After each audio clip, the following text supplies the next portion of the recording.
हाम्रो जीवनको मूल स्रोत भनेको मन हो। त्यो दोस्रोवाला आत्माले पहिले सुरुमा हाम्रो मन खराब गराउँछ। मन खराब भएपछि सोच खराब हुन्छ। सोच खराब भएपछि बोली खराब आउँछ। त बोली खराब गर्नु भनेको खराब परिणाम पाउनु हो, खराब फल पाउनु हो।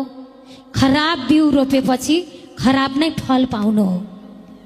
त उसले पहिले मूल स्रोत मन बिगाड्छ, सोच बिगाड्छ, बोली बिगाड्छ, अनि सबैतिर डामाडोल पारेर उसकै समस्याको बजारमा हामीलाई राखिदिएको हुन्छ।